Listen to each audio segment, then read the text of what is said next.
Hello guys, আজকে আমি তোমাদের চিতল মাছের কালিয়া দেখাবো। ওটা কিভাবে তৈরি করব বানাবো সেটাই তোমাদের আজকে শেয়ার করছি।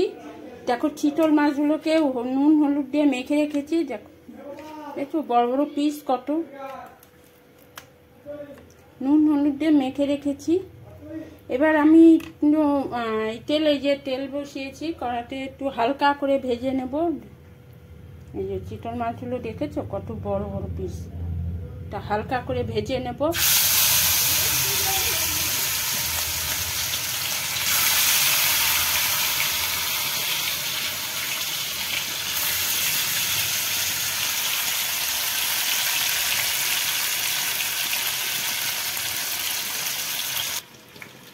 আমার মাছটা ভাজা হয়ে গেছে। দেখো, আমি হালকা করে মাছটা ভেজে নিয়েছি। একদম হালকা করে ভেজে নিতে হবে, এপিট ওপিট করে। বেশি ভাজলে না বন্ধুরা একদম চিমচিয়ে যায়, তো খেতে ভালো লাগবে না।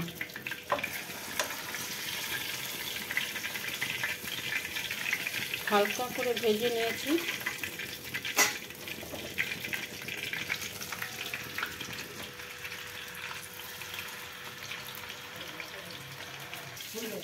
দেখো, আমার মাছটা ভাজা হয়ে গেছে। এবার আমি এই যে কড়া বসিয়ে দিয়েছি, তেল দিয়ে দিলাম কড়াইতে। তো তেলটা গরম হলে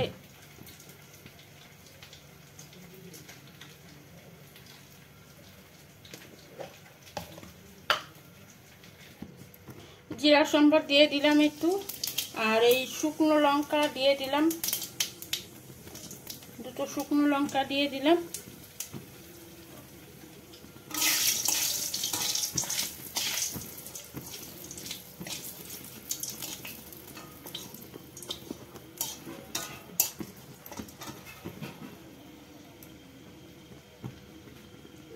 এবার এই যে এলাচ দুটো আর দারচিনি, এই যে দারচিনি আর এলাচ আমি দিয়ে দিলাম, আর একটা তেজপাতা দিয়ে দিলাম। একটু নাড়াচাড়া করে নিতে হবে।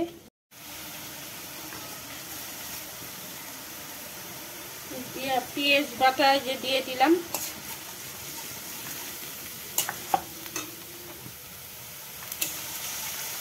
একটু ভালো করে নেড়ে নিতে হবে।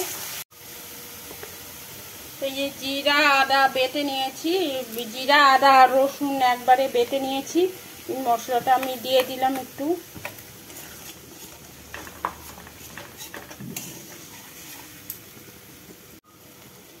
এরপরে যে একটু শুকনো লঙ্কা দিয়ে দিলাম, একটু হলুদের গুঁড়ো দিয়ে দিলাম, একটু ধনের গুঁড়ো দিয়ে দিলাম, আর স্বাদ মতো নুন দিয়ে দিলাম। এবার এটাকে ভালো করে কষিয়ে নিতে হবে।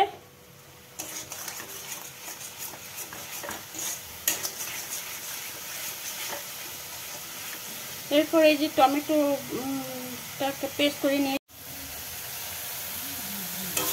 এই ভালো করে কষিয়ে নিলাম। এবার তেলটা দেখো, এই তেলটা ছেড়ে দিয়েছে।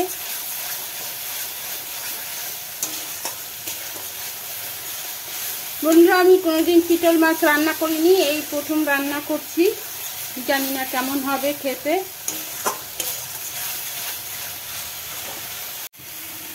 পরিমাণ মতো জল দিয়ে দেব।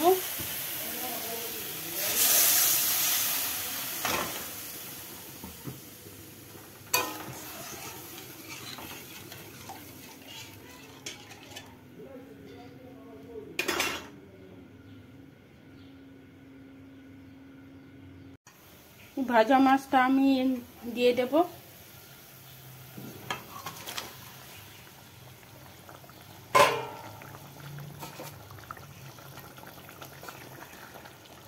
মাছটা একদম ঝোল হবে না, একটু মাখা মাখা ধরনের হবে।